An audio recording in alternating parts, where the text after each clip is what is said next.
Oi, oi, oi. Muito boa noite. Olá a todos. Boa noite. Vamos entrando. Fiquem à vontade. Tudo bem? Olá. Hoje a live vai ser especial. Vai ser uma live com uma convidada para lá, uma grande companheira, amiga e companheira minha, a Nutri Thaís Costa. Ei, tudo bem, Thaís? Hoje deu certo? Tudo, amiga, graças a Deus, né? Que a gente só marca e não consegue. E não consegue. Eu acho que os nossos rolês estão sempre um pouquinho enrolados, né? Não, Hoje mas deu, hoje se deu. convergiu, é porque daqui pra frente vai dar certo. Vai dar certo, com certeza. Muito bem. Para quem não sabe, a Thaís é uma nutricionista maravilhosa, excelente, com muita experiência aí nos casos complicados intestinais que a gente pega de vez em quando, hein, Thaís? É, a gente Aquele, sofre de vez em quando, né, amiga? a gente sofre, né? Aí até essa é a importância, né, do tratamento conjunto entre o médico e a nutricionista. Um não anda sem o outro, né? Não anda. Então, assim, para o bem do paciente, essa conversa ela é fundamental, né? É verdade. E assim, minha gente, em relação a essa multidisciplinaridade do tratamento, a gente já tem o hábito, inclusive, de trabalhar com outros profissionais, porque sempre que a gente fala de intestino, a gente só pensa no gastro, né, Ana, e no nutri. Mas a gente Exatamente. trabalha com outros profissionais que muitas vezes as pessoas não associam a importância deles para o bom funcionamento do trato gastrointestinal. E isso faz total diferença, assim, principalmente em relação à remissão, não só em tratar o sintoma, né, Ana? Mas assim, do paciente não voltar a ter mais sintomas. Não, Outras exatamente. coisas que estão associadas com essas alterações e que a gente às vezes não associa. Inclusive, semana que vem, né, eu também vou falar com o Raul, justamente sobre essas dores abdominais que ninguém acha a causa. Que também é muito comum.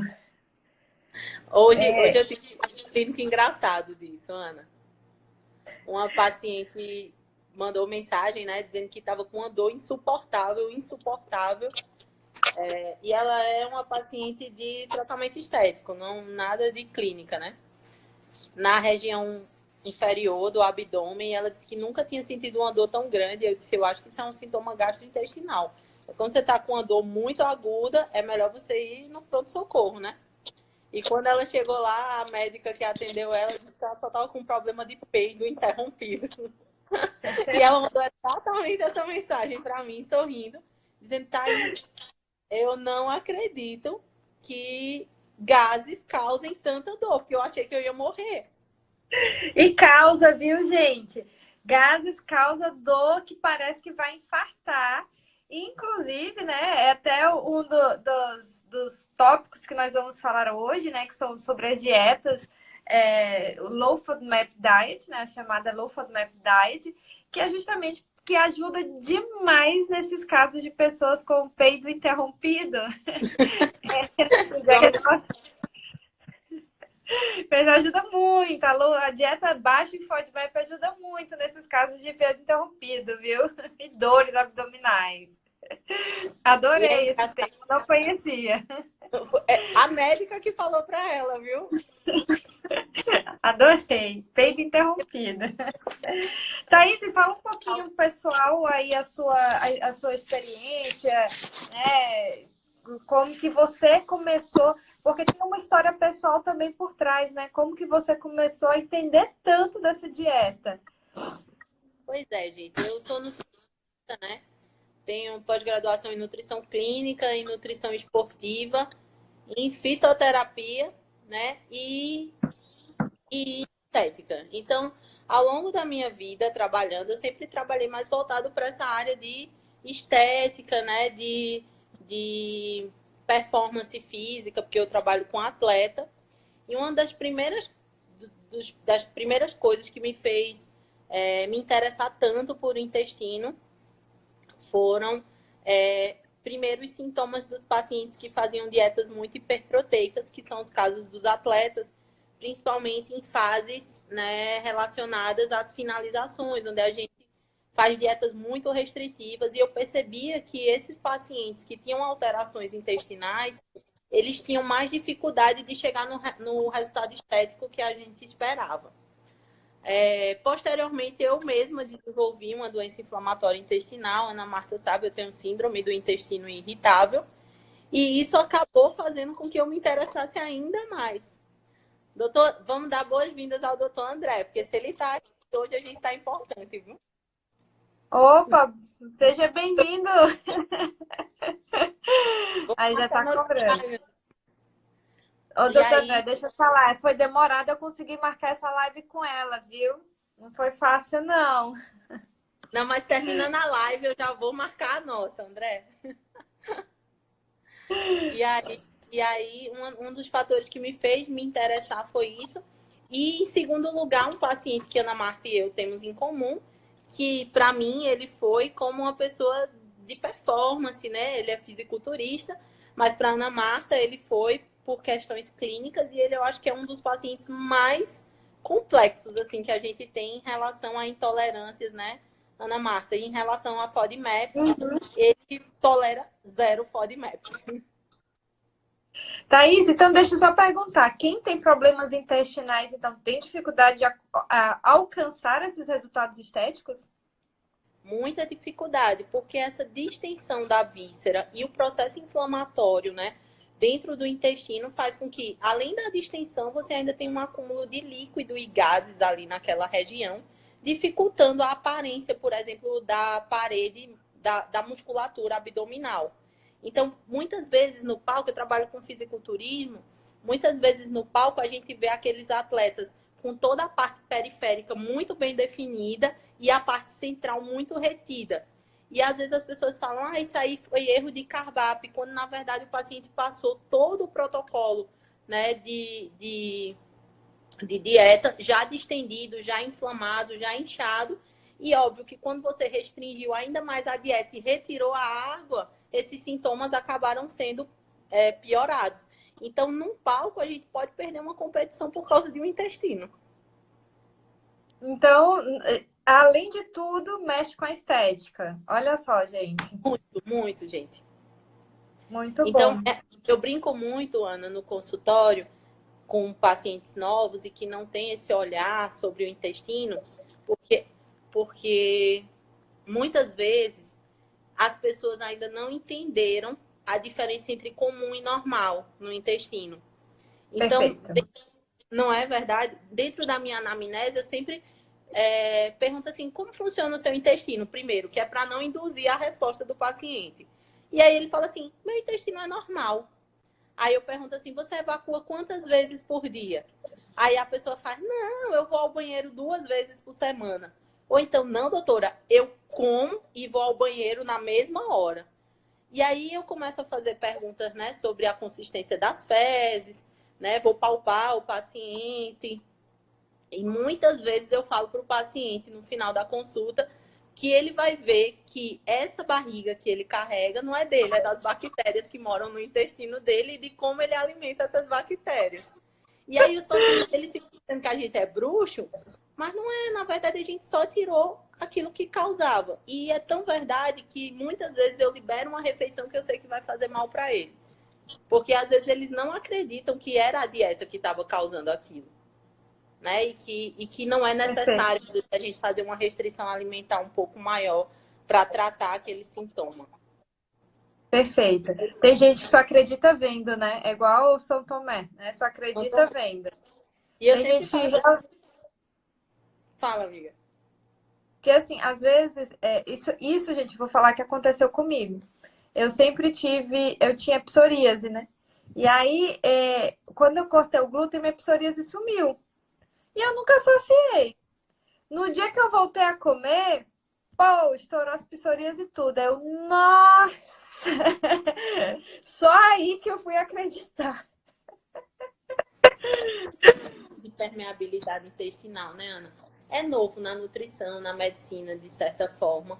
Muitos médicos que têm outras especialidades que não têm a ver com o trato digestivo, às vezes não faz essa correlação. Então, por exemplo, no caso da psoríase, sempre as pessoas falam assim, que a causa é idiopática e que o pior é só o estresse. Né? Eu sei que hoje já tem médicos que têm uma abordagem diferente, mas não é porque a pessoa não quer tratar o paciente ou má vontade, é porque às vezes o profissional ainda ignora um pouquinho esse assunto, porque realmente não está dentro da prática clínica e da formação. Então, quando às vezes o gastro fala da pele, ou o nutricionista fala da pele, às vezes o paciente ele tende a desprezar um pouco. Exato. Ó, tem uma paciente, uma pessoa da live aqui falando, ó, será por isso que minha barriga é grande e o corpo magro? Sou celíaca. Provavelmente. E assim, Provavelmente. uma coisa que você falou uma vez no IGTV, eu não lembro qual foi, mas que é uma coisa muito interessante que às vezes a gente esquece de abordar na consulta. Pacientes celíacos, por exemplo, eles não têm que viver só uma dieta sem glúten, às vezes, né? Às vezes eles precisam viver uma vida sem glúten. E é até complexo a gente explicar isso para o paciente e como esses fatores externos continuam influenciando nessa permeabilidade intestinal. Perfeito. Thaís, explica para mim um pouquinho o que exatamente significa a sopa de letras FODMAP. Tipo, o que significa essa sopinha de letras? Nessa dieta aí que tá tão... Né? Na verdade, não é uma dieta, é uma classe de medicamentos, né? Ou de alimentos. É uma palavra nova que agora começou a fazer parte da maioria dos Instagrams que fala de saúde, bem-estar e qualidade de vida, né? Então, FODMAP significa mono, oligo, disacarídeos e polióis fermentáveis, que eles são dietética. E uma das coisas assim que mais assusta quando a gente fala é que as fontes são de alimentos que ao longo da vida da gente, inclusive nós aprendemos que era muito saudável consumir. E isso levanta uma questão mais ainda, é que alimentos saudáveis depende de prática que você está aplicando naquela ocasião. 10. Então, por isso, ela causa tanta estranheza no paciente. Vou dar um exemplo para vocês de alimento que tem muito FODMAP e que a gente remove da dieta e ele é, tipo assim, um símbolo da coisa mais saudável do mundo, o brócolis. Então, você fala para o paciente, vai tirar brócolis. Mas brócolis, doutora, eu sempre aprendi que brócolis é muito saudável. Tipo assim, se eu como brócolis, eu sou uma pessoa muito fitness, como é que esse brócolis pode estar me fazendo mal? Exatamente. E a abacate também, né? Abacate, exatamente. Abacate, brócolis, as oleaginosas, de uma maneira geral, né? Eu não sei como que é essa na tua experiência, né? Eu pego muito paciente que vem de uma alimentação padrão, né? Que a gente chama de dieta padrão ocidental, cheia de industrializados, refinados, bruxarias e tudo. E aí começa a entrar no estilo de vida low carb, né? Baixo em carboidrato, retira todos os refinados. Aí couve, brócolis, abacate, né? E de repente, bomba de gás e fala: Meu Deus, eu comia comida muito ruim, não acontecia nada. Depois que eu comecei a fazer a dieta, né? Low carb acaba com o intestino. E aí, Thaís, low carb acaba com o intestino? Não, na verdade, a pessoa tinha uma desbiose pregressa. E, na verdade, ela só alimentou um pouco mais a desbiose dela, porque o padrão de dieta ocidental, ele é muito pobre nesses compostos que a gente falou, oligo, disacarídeo, monossacarídeo e poliol, que é um componente dos adoçantes que a gente considera saudável. Então, a pessoa, tipo, tira açúcar e bota, tipo, sucralose, xilitol na dieta. Xilitol! E tem uma coisa que você falou, no IGTV que você postou, que o grande problema da microbiota, na verdade, é o que é que eu estou alimentando, que microbiota que eu estou alimentando. Então, quando você começa a fazer essa dieta, uma digestão regressa pela dieta que você consumia, não estava alimentando as bactérias do jeito que elas gostam. Daí, quando você começa a dieta low carb, você alimenta bactérias que fazem aumentar a fermentação no intestino e produzir mais gases. Perfeito.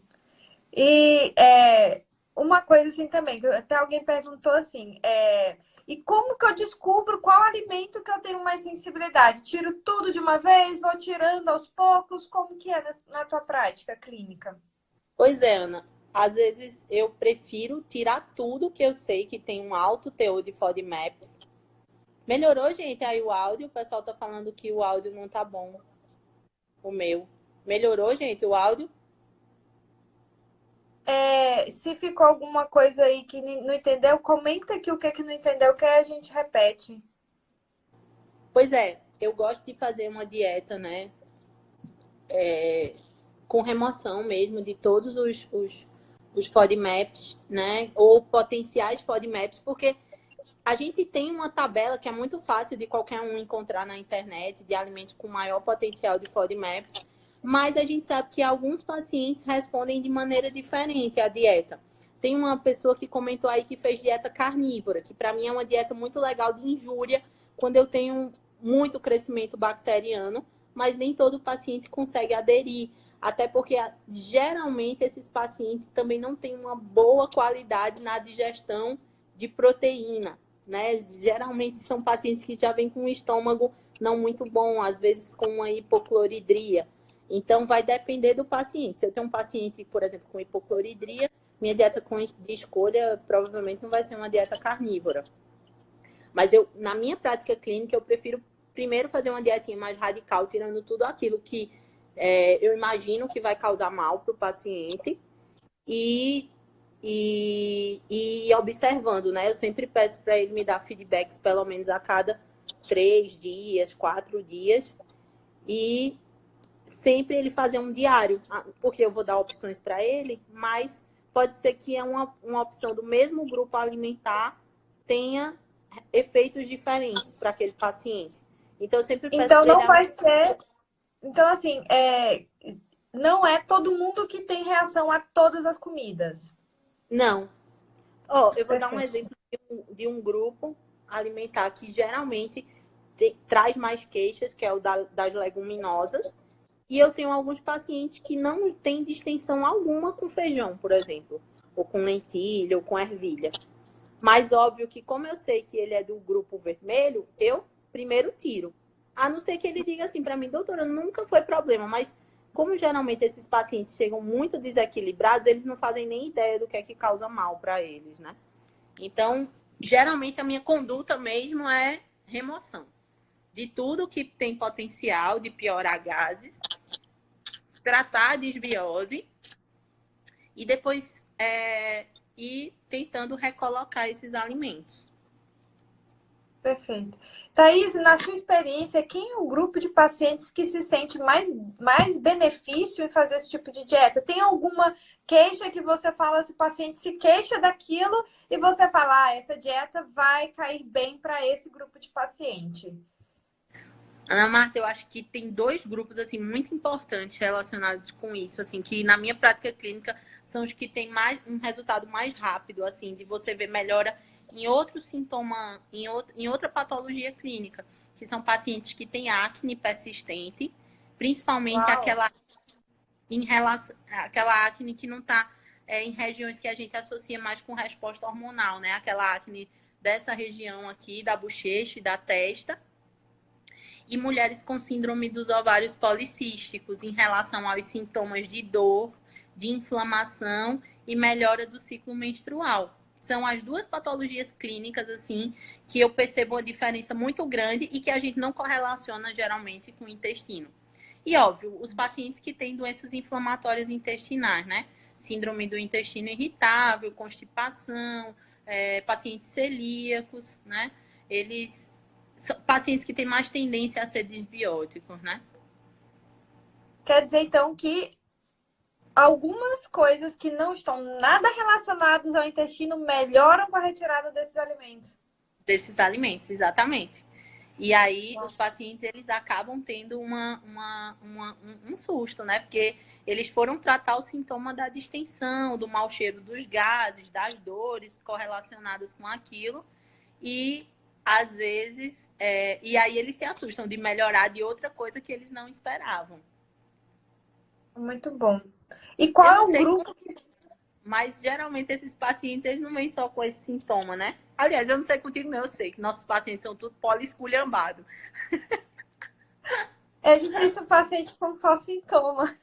Não é? É. Às vezes a gente fica escolhendo o que é que trata primeiro, né? O que trata primeiro, exatamente. Aliás, né, eu sempre falo isso, quanto maior o número de queixas, começar o tratamento pelo intestino é a forma mais rápida da gente conseguir melhorar um pouco, ou pelo menos, né, dar um jeito aí. Sim. Né? Porque quanto maior o número de queixas, quando tipo, você pega paciente tratando de várias coisas, mas quando a gente trata o intestino, aí parece que o trem entra nos eixos, né? Exatamente. Aí vai. Né? É muito comum isso. Eu já escutei de uma paciente, Ana Marta, que é até uma paciente nossa, em comum ela. Thais, eu não sabia, mas meu intestino estava me matando. Por aí.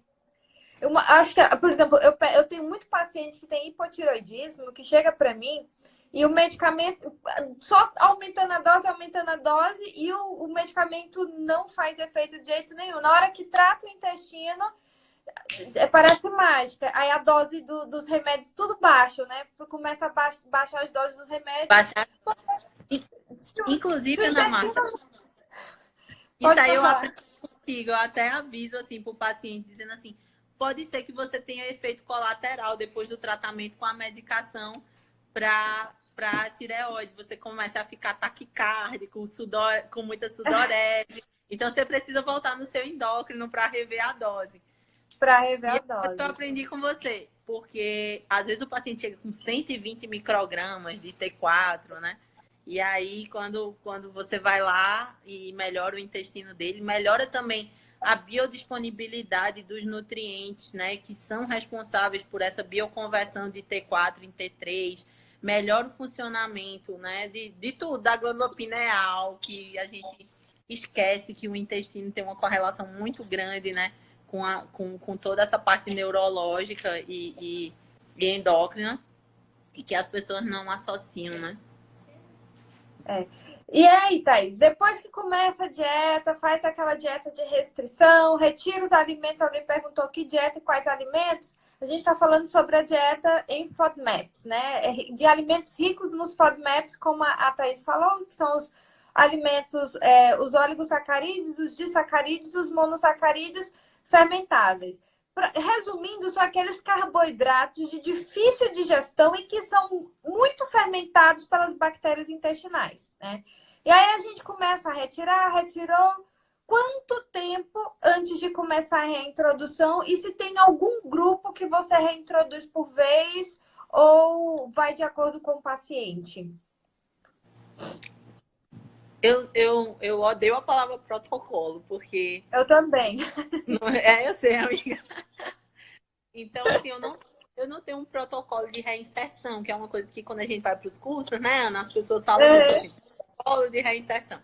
Eu não tenho um protocolo de reinserção.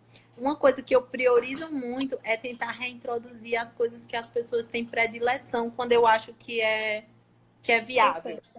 Entendeu? Porque eu sei que ela também é uma dieta que choca um pouco o paciente, né? Porque, principalmente para nós que somos nordestinos, né? A gente tem uma alimentação muito à base de farináceo, né? Que é muito rico nesses alimentos, ou nesses compostos. E tem um alimento, assim, que as pessoas choram muito quando eu tiro, que é o cuscuz. Então... Não, é um chororô, assim, tirar cuscuz da dieta. Então, assim, minha reintrodução, ela é baseada no que o paciente teve remissão dos sintomas. E, às vezes, quando eu vou reavaliar, que dependendo do paciente, quanto mais inflamado ele está, mais tempo eu deixo com a dieta. Então, por exemplo, o mínimo de tempo para eu reavaliar esse paciente são 21 dias. Perfeito. Dependendo, né, assim, do protocolo. Se eu não fiz protocolo de limpeza, se eu não fiz outra coisa. Então, assim, 21 dias no mínimo para eu avaliar esse paciente. Daí, eu tento começar a reintroduzir alimentos que o paciente tinha predileção. E eu sempre faço um alimento por vez, não um grupo. Porque é como eu disse, tem grupos, tem alimentos que estão no mesmo grupo, mas que os pacientes reagem de maneira diferente. Perfeito. E qual foi o alimento, assim, que mais te... tipo, uau! Digo assim, mais... Né, eu tô procurando aqui a palavra, assim, que, tipo, que ninguém suspeitava e que era aquele alimento que estava dando sintoma. Tem algum alimento que te surpreendeu? Já tive, assim, de fazer remoção de quase tudo, assim, que era de FODMAP do paciente. E a coisa que estava mais causando problema com ele é um grupo que a gente sempre libera, era o arroz branco. Então, aí, realmente, o arroz branco geralmente é bem tolerado, né? E é bem presente nas dietas low FODMAPs. E no caso, não dava. O pessoal tá todo mundo aqui, cuscuz não pode, triste não poder comer cuscuz. Gente, tem paciente que tolera super bem o cuscuz de arroz. E aí eu tento deixar o cuscuz de arroz, mas o de milho, realmente a gente tem que remover por um tempo. Que é o nosso favorito, né? Aqui, ouro para nordestino não é aquele mineral que sai do chão, é cuscuz. Cuscuz. Como maranhense, eu devo dizer que o cuscuz de arroz é o favorito. Eu não sei se tem maranhense aí assistindo, mas o cuscuz de arroz é favorito. Amiga, eu vou ter que ganhar um prêmio assim da Vitamilho, porque o pernambucano não come cuscuz de arroz. É uma coisa que eu nem conhecia antes de vir morar aqui no Piauí. Como eu atendo Como assim? É o melhor! Juro, amiga, eu não sabia que existia cuscuz de arroz, mas eu amo cuscuz de arroz. E aí, como eu não sabia que existia, né? E aí, como eu passei a prescrever cuscuz de arroz, hoje eu prescrevo cuscuz de arroz nas minhas dietas dos meus pacientes pernambucanos que eu atendo lá, né? E aí todo mundo passou a amar cuscuz de arroz. Então eu quero um prêmio da Vitamilho por estar vendendo cuscuz de arroz. Ai, gente. Uma coisa que eu achei muito engraçado foi Trident. Acho que foi uma coisa assim que a gente tirou tudo e aí não melhora. Quando o paciente chegou, Trident. Trident tem sorbitol com poliol. É o Trident. E a pessoa fala assim, né? Tipo, a pessoa fala assim, meu Deus, mas já tirei tudo, eu não posso mastigar um Trident. Um Trident. Você não quer o Trident que tava dando a digestão, diarreia. Gente, cuscuz de arroz é uma iguaria maranhense, tá? Então, quem não mora no Maranhão, acho que é difícil, nunca ouviu falar. Você já compra pronto, tipo flocão de milho, tem um flocão de arroz. Não é receita, não. Quer dizer, até gente que faz. Tem assim, né, os tradicionais, os mais antigos, eles batem o arroz, pila para poder fazer a própria massa. E com relação a grão integral? Integral é melhor para quem tem intolerâncias a FODMAPs, que faz distensão abdominal, diarreia? Não, gente, por incrível que pareça, grãos são piores. Aquela casquinha do grão é tipo assim, veneno para quem precisa fazer uma dieta low FODMAP. Então, é outra coisa também que os pacientes se assustam, porque você tira arroz integral da dieta, você tira chia, linhaça, que mais, amiga? De integral, nossa, semente, né? Que as pessoas usam farinha de linhaça, farinha de chia para linhaça, chia, também tem aquele outro, o quinoa, aveia. Nossa, aveia, tem briga, aveia. Aveia, né? Que são coisas muito comuns quando a gente resolve que vai mudar de vida e que na dieta lá, o FODMAP, a gente precisa excluir. É engraçado porque ao longo da vida da gente, né? E sempre que a gente fala em reeducação alimentar com o paciente, a gente sempre fala assim, aumentar a ingestão de fibras, né, Ana Marta? Quando na dieta low FODMAP é reduzir a ingestão de fibra, principalmente a fibra insolúvel, né? Ana, eu tenho uma dúvida. Eu posso te perguntar? Claro! Quando o paciente tem distensão, mas ele não é constipado, ele é diarreico, e a gente entra com o protocolo de dieta low FODMAP, e ele constipa, tu faz suplementação de fibra solúvel para esse paciente? Não. Normalmente eu aumento a ingesta de gordura e também magnésio. Eu entro mais por essa linha, porque paciente que tem sensibilidade a alimentos FODMAPs, o paciente é diarreico, certo? E aí você tira os irritantes, aí ele vai fazer constipação. Se você reintroduzir uma fibra, ele vai voltar com a diarreia ou até piorar a constipação. Também pode ocorrer o efeito contrário, porque a síndrome do intestino irritável, ela alterna entre a diarreia e entre a constipação. Então, assim, de primeiro eu nunca entro com fibra. Eu sempre entro, aumento a ingesta de gordura do paciente, de gordura boa, tá, gente? Não é tipo Não é gordura... Isso, não é gordura... Gordura vegetal em gerais, né? Soja, canola, milho. Então, assim, a gordura que é boa pro intestino, principalmente azeite. Tipo, mistura azeite na comida. Azeite é de coco, né? Excelente para melhorar a emulsificação das fezes, né? Das fezes. E também muito gordura de carnes gordas, né? Gema de ovo. Assim, como você trabalha com um público que é fisiculturista, eu não sei como que entra na questão de balancear a dieta, né? Porque o fisiculturista é um mundo à parte. Mas os meus pacientes eu entro com magnésio e a gordura. Aumento a ingestão de gordura. Nos pacientes, vamos dizer assim, normais, que não são fisiculturistas, né? Que a gente é mortal, eles não. Nós somos...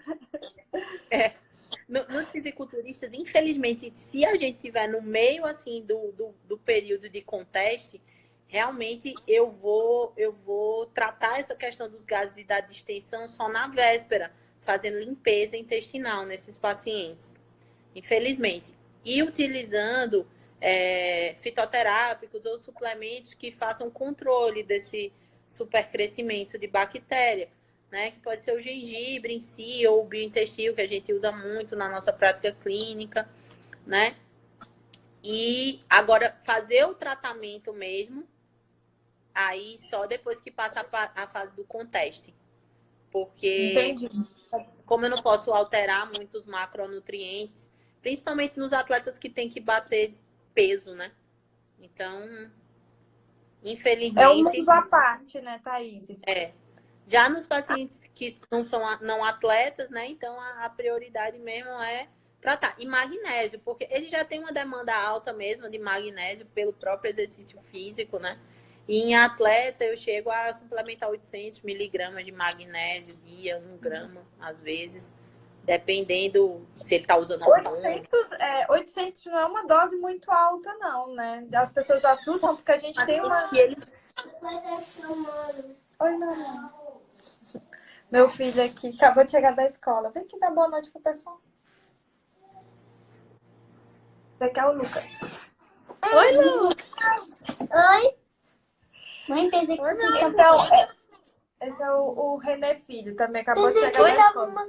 Estavam fazendo uma live. Nós estamos. Eu também estou fazendo uma live. Depois a gente apresenta. Depois a gente apresenta. Não se preocupe, não. Uma coisa assim que alguém perguntou aí é com relação à salada crua, né? E aí, salada crua, Thaís? Como assim você também vai tirar minha salada crua que é saudável? Pois é, teve uma pessoa antes dessa pergunta que falou que passava mal com cenoura, que geralmente não é um alimento tão proibido assim na dieta low FODMAP, né? Só concluindo a história do magnésio, é porque às vezes, quando eu faço uma dose de 800 miligramas de magnésio, às vezes até menos, tipo 400, 500 miligramas, às vezes o paciente responde com diarreia. Diarreia. Aí a dose ideal desse paciente. Eu acho engraçado, as pessoas perguntam quanto que você passa de magnésio. Gente, é Sim. dose, dose e resposta. O paciente fez diarreia, ele chegou na dose que ele consegue Então, absorver. né, diminuir um pouco. Exatamente, você diminui. O próprio organismo se regula nessa questão. Sim, por isso também que é tão importante o paciente estar conversando com a gente, né, Ana, durante o tratamento. Thaís, quer dizer então que não basta uma consulta no nutricionista e vai resolver todos os problemas da minha vida? Não basta uma consulta, né? Como assim? Tem 30 anos que o meu intestino não funciona direito. Uma consulta, então, não vai resolver. Uma consulta não vai resolver. Porque, ó, por exemplo, no caso da salada, às vezes a gente faz restrição, né? Tira os vegetais verdes, né? Os folhosos, tira cebola, tomate, aquela saladinha que é o básico de todo mundo, né? Alface, tomate, cebola, é tipo assim uma bombinha de FODMAP. Não é? Alho, cebola, é terrível. É óbvio que às vezes o paciente quer voltar a consumir uma coisa que era cultural para ele, era o hábito, ele se sentia bem antes, né? Comendo, porque o mais interessante é que todos os pacientes, eles sempre têm o mesmo relato de assim, mas eu comia antes e não passava mal. E uma das coisas que faz a pessoa, às vezes, desistir do tratamento é que ele, durante o tratamento,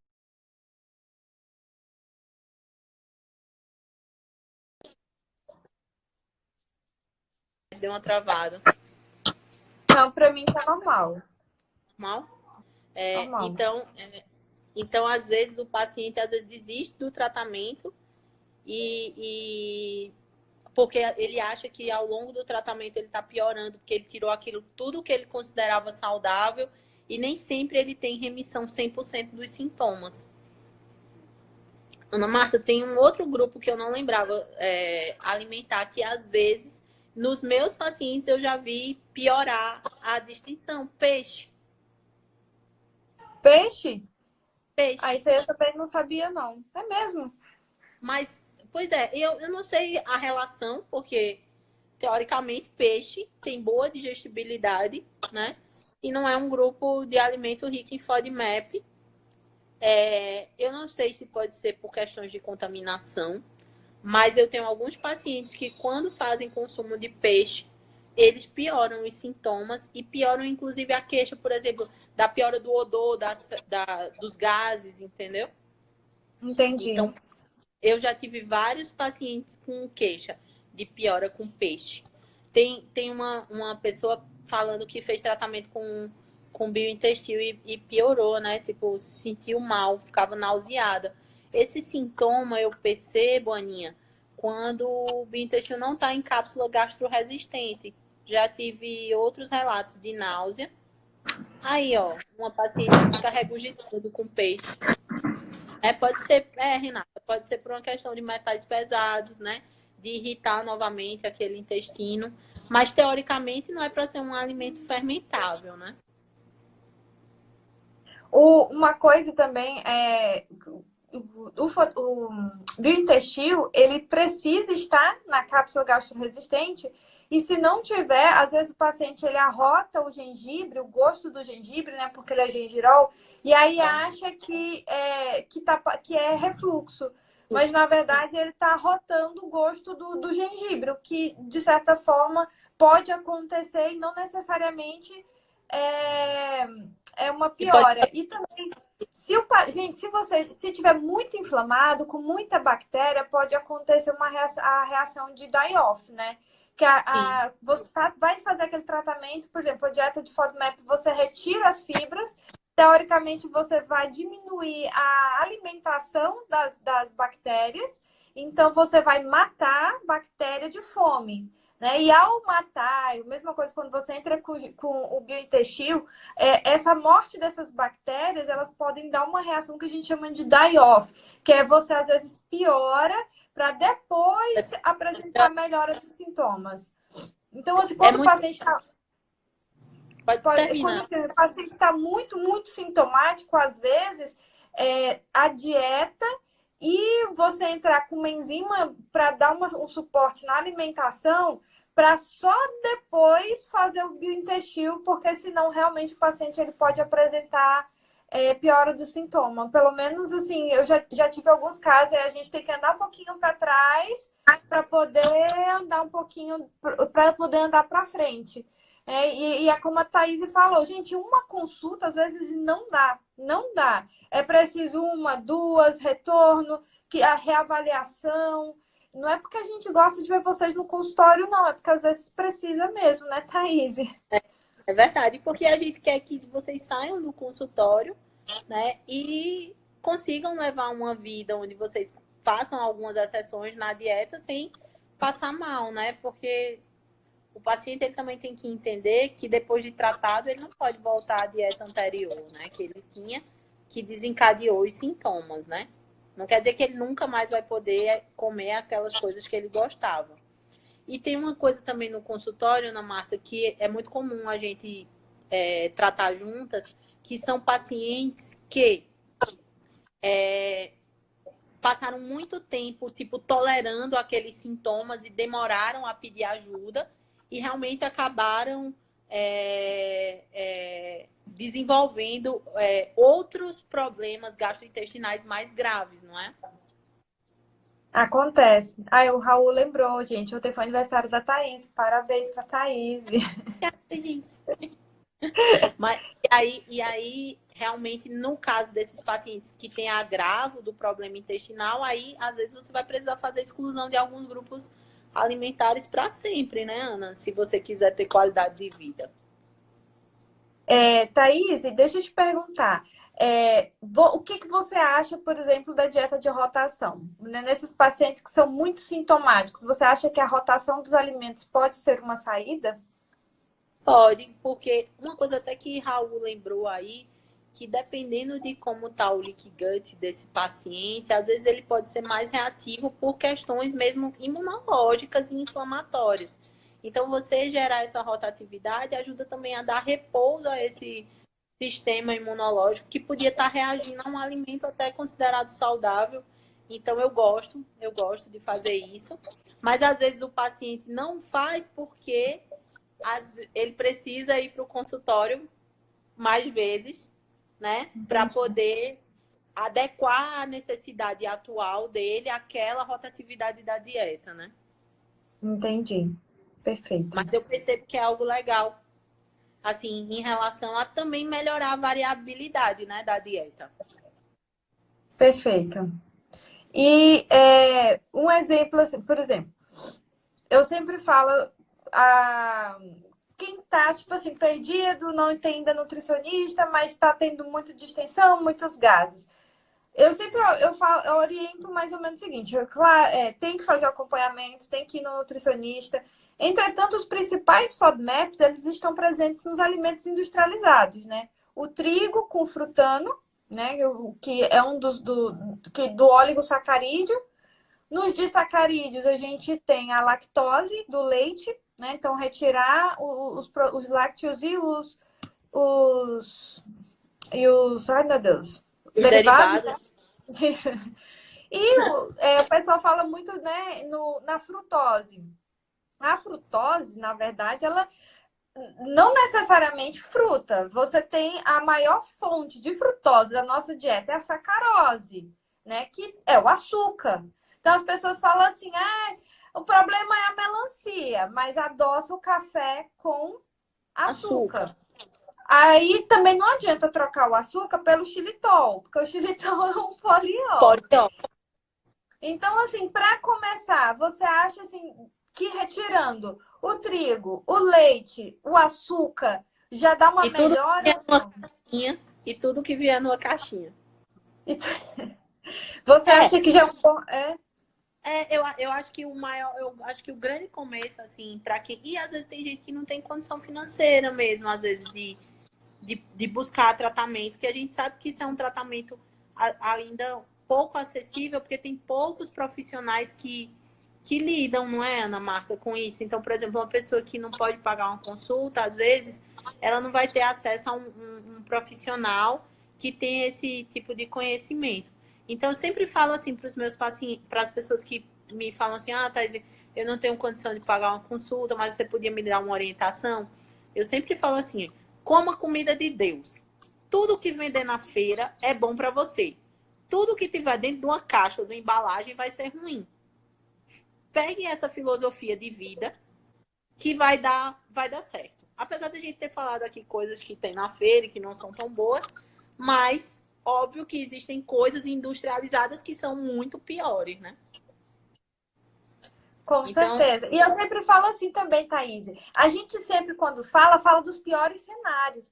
Mas a grande maioria da população não é essa que vai precisar tirar o abacate, retirar o brócolis. Assim, muita gente que a gente vê que segue, né, que me segue, tem muito problema com isso, porque assim, geralmente as pessoas que me seguem são aquelas pessoas que têm muito problema intestinal. Então, mas não é a maioria da população, né? Então, eu vejo assim que os meus pacientes, né, e os meus seguidores são meio que um universo à parte que não condiz com a realidade da do dia a maioria. dia da maioria, exatamente. Então, assim, para a maioria das pessoas, tirando o trigo, tirando o leite, tirando o açúcar, já vai dar uma melhora, né? Sim. Agora, e tem alguma outra coisa que você gosta que falaria assim, esse industrializado não é bom também tirar ou todo industrializado está no meio da...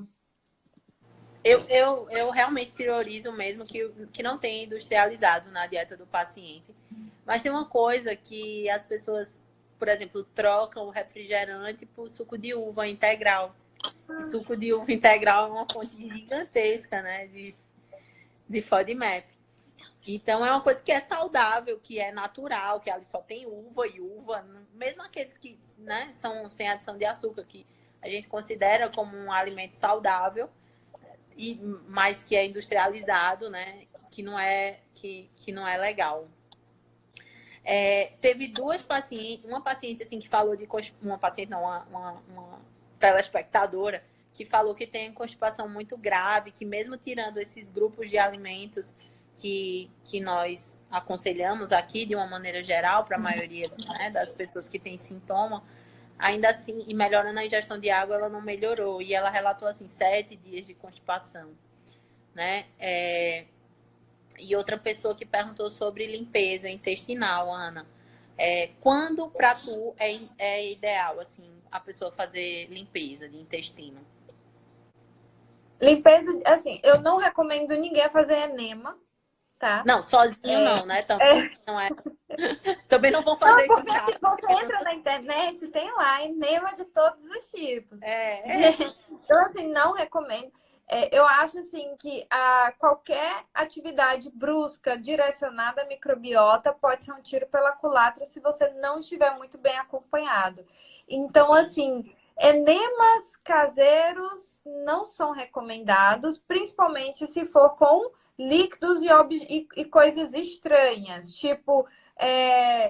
porque tem gente que, por exemplo, compra aqueles flitianemas próprios para fazer. Se você está 7 dias sem fazer cocô, o cocô já está empedrado na ampola retal, às vezes é necessário fazer um flitianema. Não é disso que eu estou falando. Eu estou falando daquelas receitas milaborantes caseiras que o pessoal faz para poder fazer o enema em casa, né? E aí não dá certo. Não recomendo mesmo.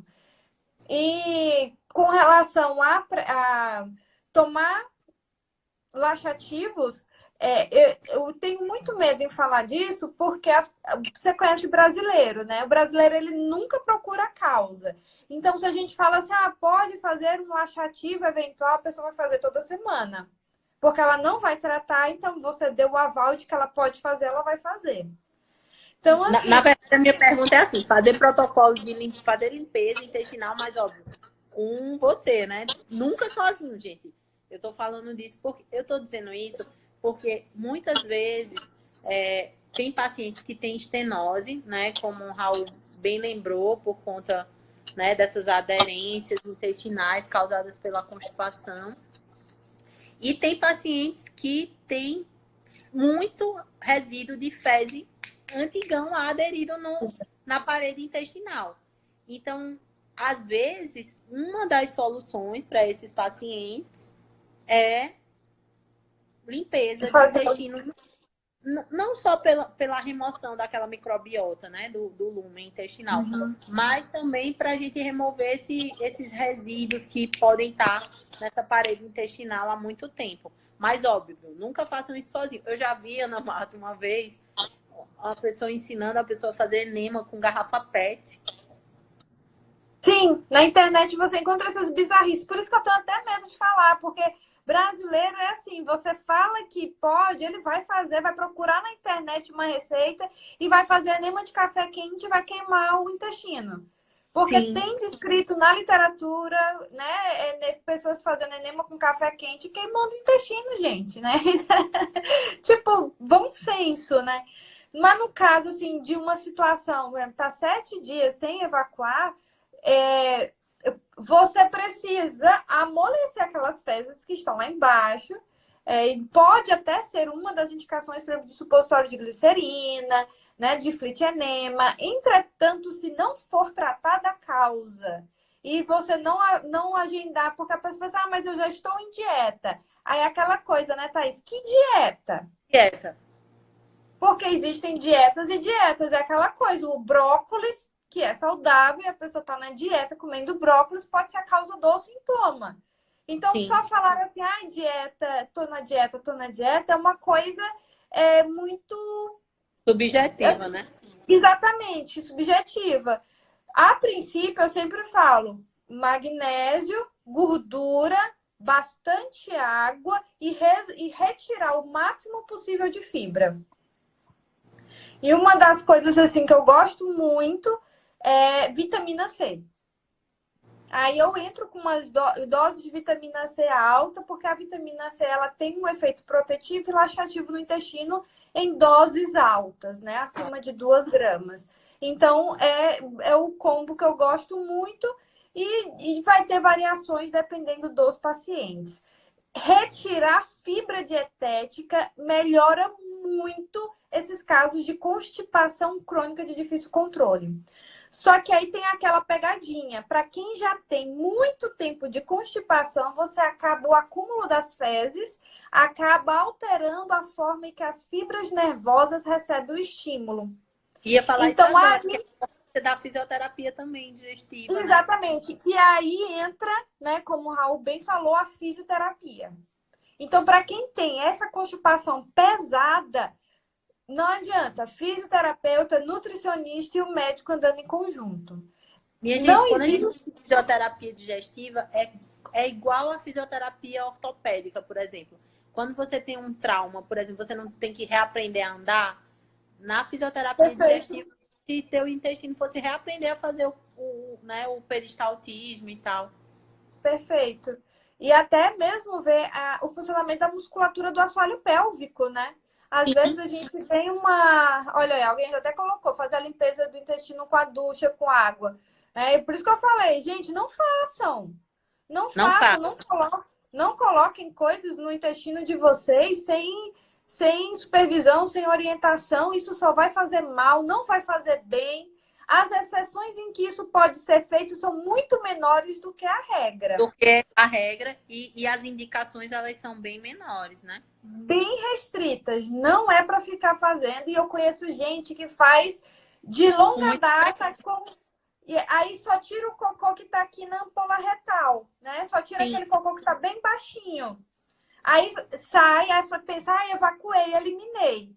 Só que lá para cima tá armazenado um monte de cocô. E aí a pessoa acha que tá resolvendo e não procura ajuda. Né? Então, não resolve, tá? Duchas não resolvem. Eu tenho um caso, uma paciente que teve trombose retal, porque ela fazia muito esse protocolo de limpeza do canal anal para relação sexual. Entendi. Entendeu? Então, Entendi. não era nem porque ela tinha desconforto, mas aí ela acabou desenvolvendo desconforto, porque aí depois que ela ficou doente, ir ao banheiro se tornou um problema bem grande para ela, porque ela sentia muita dor, né? Eliane, perguntou como é que é a fisioterapia digestória. Eu e Raul estaremos semana que vem, né, Raul? Marca a gente no caderninho. Marque aí no caderninho. Eu e Raul estaremos falando sobre esse assunto tão importante. Não perca, vai ser bem legal. Porque realmente é um assunto que as pessoas não associam a sintomas gastrointestinais, né? O fisioterapeuta, gente, fisioterapia pélvica, fisioterapia digestiva, ativação do nervo vago, tudo isso pode ajudar muito, muito, muito, muito. E aí, alguém perguntou assim lá em cima, biofeedback, tudo bem, o Eurípides do Papo de Reto, ele é proctologista, trabalha com muita experiência com biofeedback, com manometria no retal, então ele sabe bem disso que eu tô falando. Né? Mas aí é a diferença, né, Ana Marta? Tipo, de você fazer as coisas acompanhado, né? Com alguém que sabe o motivo de você estar fazendo aquilo e entender que aquilo ali é um tratamento paliativo, né? Exatamente. E que quanto mais tempo você tem aquele problema, dificilmente um único profissional vai resolver. É preciso um nutricionista, o gastro, né, o proctologista, o fisioterapeuta. É preciso fazer exames para poder você saber por que você não está evacuando. Você precisa saber como que está o funcionamento do seu músculo, não é, Thaís? Você precisa saber como é que estão as bactérias e tudo. Ana Marta, tem outro profissional que às vezes também é essencial quando a gente fala nesse tipo de tratamento, que é o psicólogo. Perfeito. Se vocês soubessem o quanto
Se vocês soubessem o quanto o estresse altera a produção dos sucos que são necessários para a gente fazer digestão, né, dos alimentos, e como isso interfere diretamente nessa má digestibilidade dos alimentos na microbiota, vocês também entenderiam quando a gente pede para que o paciente às vezes vá ao psicólogo, né, o psiquiatra. É um tratamento de verdade, gente, multidisciplinar. As pessoas se assustam muito quando vão e a gente fala das repercussões daqueles sintomas a nível sistêmico, né? Exato, As pessoas acham assim, que assim, tá indo, pediu para ir pro psicólogo, é porque acha que é coisa da cabeça. Não, gente, não tem nada a ver. Não tem nada a ver, a gente não tá minimizando o problema de vocês, é porque realmente às vezes precisa retirar as causas de estresse, né, da situação. Então, tá aqui avisando, eu acho que a gente está quase estourando. Já excedeu nossa vida, né? Então, tá me avisando aqui. Tem alguma coisa assim, se você pudesse deixar um recado final sobre, né, principalmente FODMAP, sobre síndrome do intestino irritável, o que você deixaria para o pessoal? Ana, só responder essa última pergunta. Existem enemas preventivos? Para mim, não. Por favor, gente. Enema? Assim, enema, Josi, estourou a bomba, não tá saindo nada, tá pedra lá, virou um concreto, uma argamassa. Precisa fazer um enema para poder amolecer aquelas fezes, senão não sai nem com reza brava. Entendeu? Não existe. Gente, por isso que eu te falei que eu tenho medo de falar essa palavra. Esquece enema preventivo, esquece tratamento com enema. O enema é só para casos urgências e precisa desentupir o negócio, porque senão vai explodir. Como o Eurípides colocou aí, preventivo é a alimentação, a fisioterapia, exercício físico, sono. Não é, Thaís? Exatamente. Pelo amor de Deus, não façam mais isso. Não façam mais isso, por favor, por favor. Exatamente. Óbvio que você escolhe um profissional, né? Porque eu tô vendo ela falando que os profissionais indicam. Se você escolher um profissional para confiar, você vai seguir as condutas daquele profissional. Mas dentro das coisas que a gente estuda e trabalha, não é, Ana? Não são coisas. Enema não é uma coisa para a pessoa fazer por prevenção de maneira Por alguma. prevenção. E muito menos por tratamento sozinho. E até para tratamento de desbiose também não.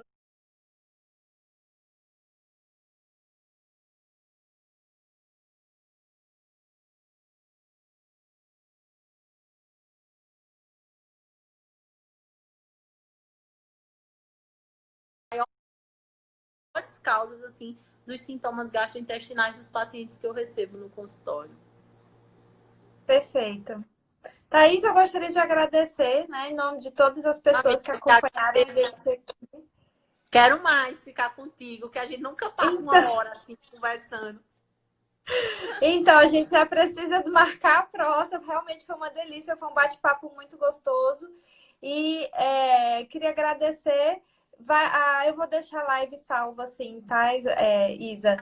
Então, eu gostaria muito de agradecer você por ter disponibilizado também esse tempo para tirar dúvidas, né, a respeito desse assunto que é tão difícil e tão cheio de informações desencontradas. Então, muito obrigada mesmo. E a todos vocês aí, obrigada por ter ficado com a gente até esse horário. Boa noite, gente. Bom descanso. Fiquem com Boa Deus. noite. E semana que vem eu vou falar com o Raul, tá, pessoas? Não esqueçam. Não perde a live de Raul, não. Porque se essa daqui da gente é interessante, a de Raul é mais interessante ainda, porque é um assunto pouquíssimo abordado. Exatamente. Então tá, gente. Boa noite. Tchau. Beijo nos meninos, por mim. Beijos. Deixa a live salva e salva ela no vídeo para tu me mandar pelo Telegram. Tá bom. Beijo. Beijo. Ai, peraí. Eu tô tentando aqui. Então, gente, boa noite. Eu vou dar uma encerrada aqui. A live vai ficar salva. Depois eu vou subir ela para o canal do YouTube. E também vai lá dar uma olhadinha. O Papo Visceral é o canal do YouTube. Se inscrevam lá que a live vai ser salva lá. Boa noite.